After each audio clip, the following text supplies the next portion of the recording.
I beat Bernie Sanders. Not by much. I beat him a whole hell of a lot. I'm here standing facing you. Pocahontas would have left 2 days early. You would have lost every primary. All he knows how to do Super is hurt. Tuesday. You got Look, very lucky. here's the deal.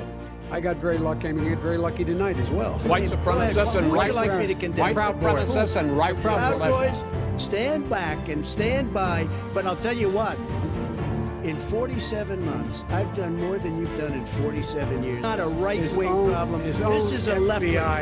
This is a left-wing problem. White supremacists. Antifa's an idea, not an organization. Oh, you got it. Not militia. That's what his tonight.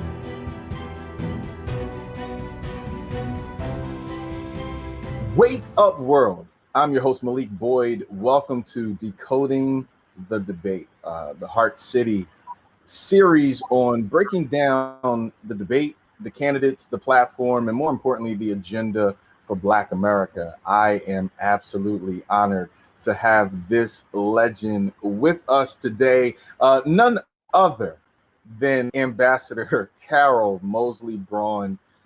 It's an absolute honor having you with us. Welcome home. Thank you, Malik. My pleasure to be with you. Thank you for having me. It's great for you to be here. Let's talk about this. Political Magazine published an article. The title was "The Woman Who Saved Joe Biden."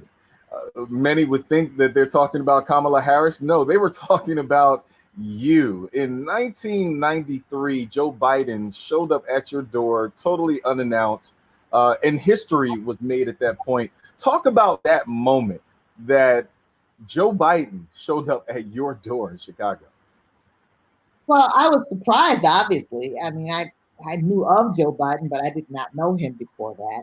And he came and asked if I would serve on the Judiciary Committee. And quite frankly, you know, I had no interest at that point on being in the Judiciary Committee. I had served on the Judiciary Committee in my state legislature and knew that that committee is one of the places where people argue over stuff forever, or alternatively, you know, how many angels can dance on the head of a pin, or first of the nation. So it's like, I don't think so. Well, he talked me into it on the grounds that I could make a real difference in the Senate being on that committee. And he was right. And I'm grateful that I did it because it made a huge difference for me. Joe was instrumental in helping me deny Jesse Helms a patent for the Confederate flag. Yeah. And so things like that mattered. I was able to sit in and participate in the confirmation of Justice Ruth Bader Ginsburg. And so, you know, there were high points being on that committee that I would not have had if I'd followed my own mind.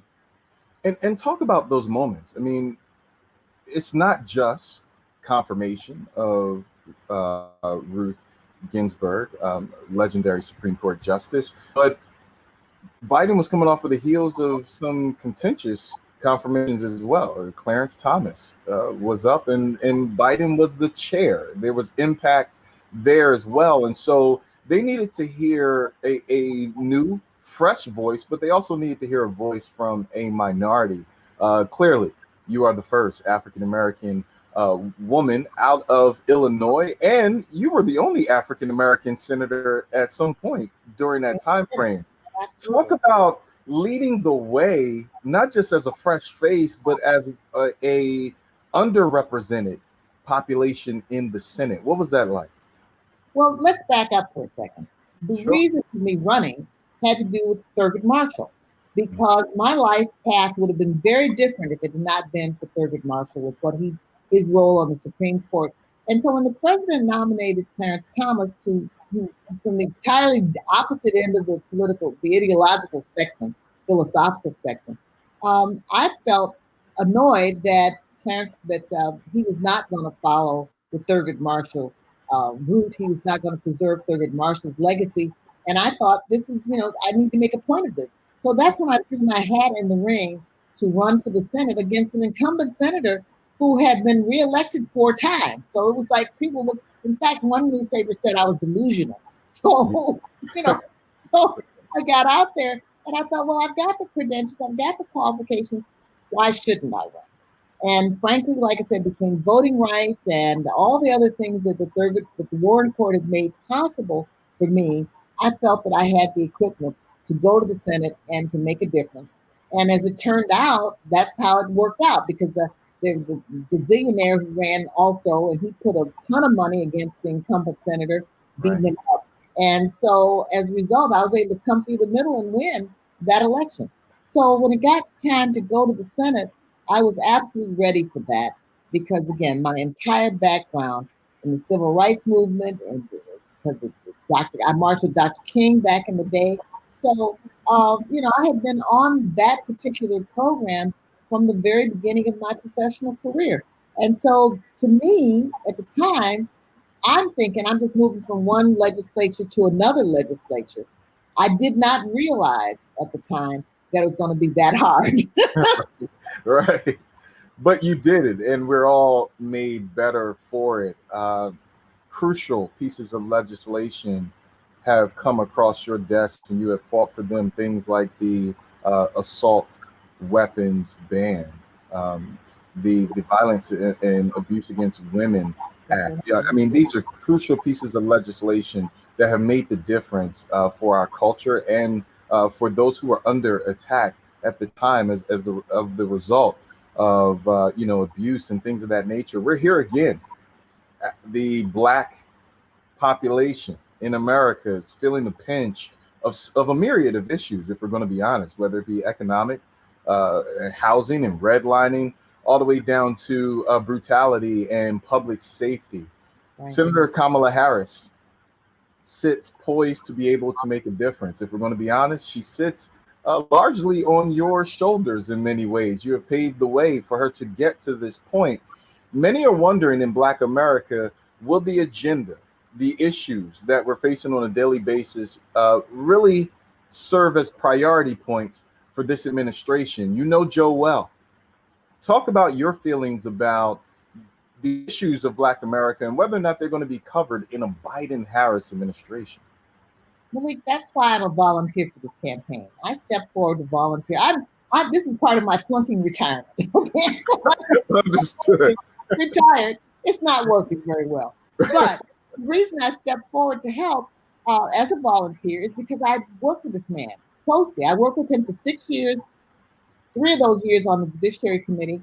And then he swore me in for my ambassadorship to New Zealand. And then I went to his son's Beau's funeral. So I know Joe Biden, and I can tell you, he was one of the first members of the Senate to actually get the issue of race and get the issue of how we get so mistreated in spite of our contributions to this country. From the beginning, I mean, he raised it in the caucus. I'll never forget one time Joe Biden standing up in the caucus, and all the guys were there talking about something. And Joe Biden said, you got to understand, you have to have Black votes if you want to win an election. It's just that simple. I always knew that, but I didn't know but the other members of the caucus didn't, it turned out. And Joe was really kind of schooling them. And so I became convinced that he was somebody who got our issue, who got it, who understood, who wanted to be on the right side of our history. And that's why I'm doing what I'm doing.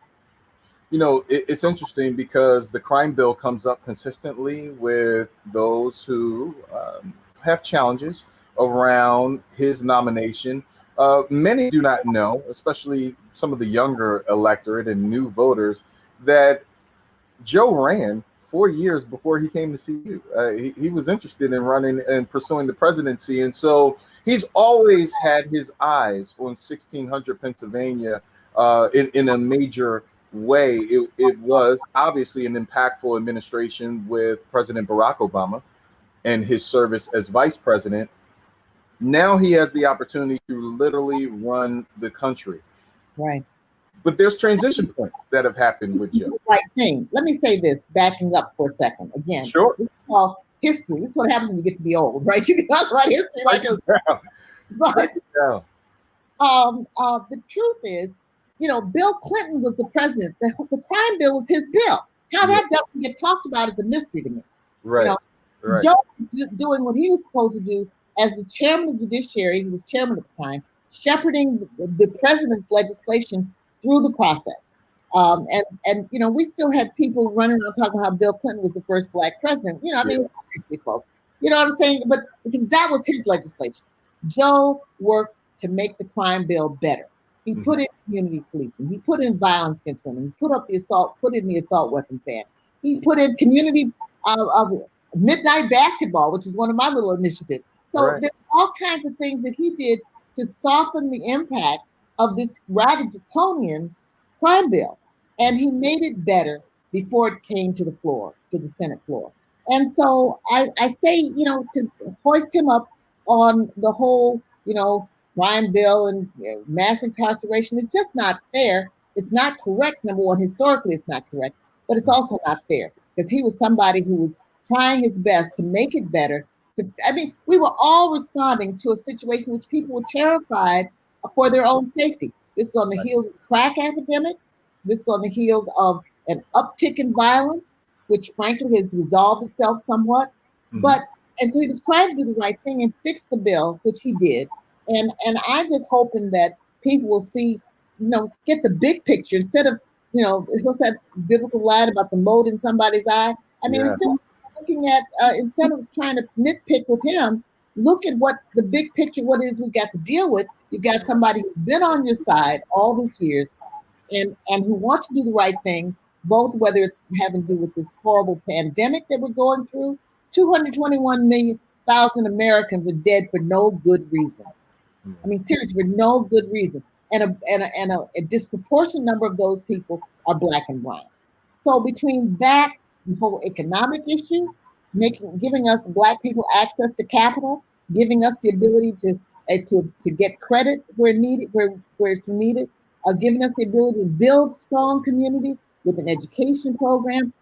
Joe Biden has got all of that.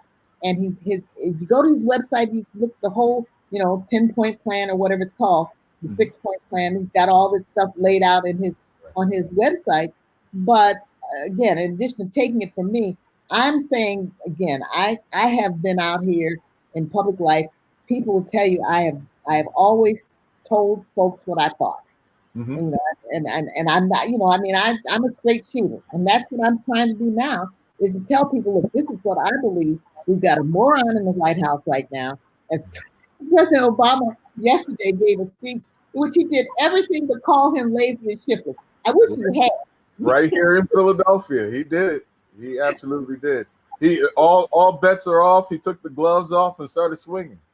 He really did. He did a great job, which is what he does. He gives a great speech. But like I said, other than getting to saying lazy and shiftless, he called out this president for all his failures. The difference, one of the major differences that I want to make and emphasize, Joe Biden starts off with the notion that government is there to serve the interests of people. It's there as instrumentality to make people's lives better. It's not about him. Whereas the current occupant of the White House, as far as he's concerned, it's all about him and the public be damned. Excuse my language. He's into protecting people's health. And so we have an opportunity to fix this.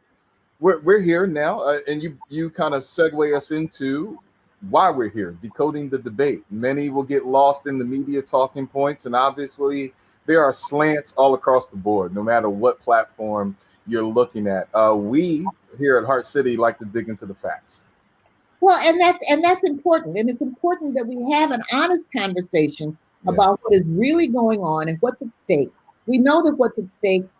Joe calls it the soul of America, but it's our generational responsibility. I've got grandbabies now. Like I said, I'm flunking retirement, and I look at them and I think, what kind of world are we leaving to them? The planet is on fire. We've got an economy with no opportunity for them. The education system is in meltdown. So we've got so many things to do.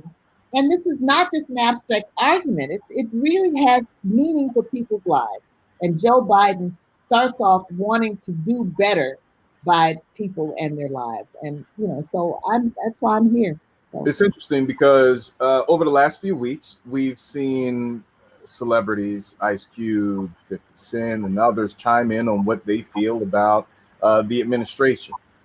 Today, we get the chance to ask a legend, Ambassador Moseley Braun, about the Lift Every Voice plan and platform that Biden-Harris campaign has put out, and quite frankly, if they are elected, will become a crux and foundation point for their administration. You've served on many committees, whether it be Senate Finance, Judiciary. You go down the list, and many of these points that are on the Lift Every Voice platform, quite frankly, you've seen how they could come to fruition. Do you believe that this plan has enough teeth to get impact in Black and brown homes, and that is something that can be done even if we have a split in the houses, where we would have, a Republican Senate and an increase, seems to be projected in the House? Well, right now, it looks like we might even be able to take the Senate. Let's back up on that. I don't want to concede the Senate. I'm with you. Because, and the thing about Joe Biden that I emphasize to people, because he understands how government works, he'll be able to use the instrumentalities. Remember, a lot of the stuff that people relate to happens at the agency level. And so he'll be able to use his expertise about how government works to make sure that there are teeth and that there is follow-up on the things that his platform talks about. So, and he's not one to say something and do something else.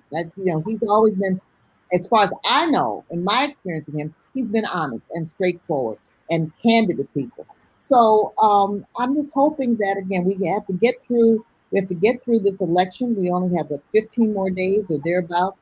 However many more days we have to get through it and make sure every vote gets counted and make sure everybody gets the poll.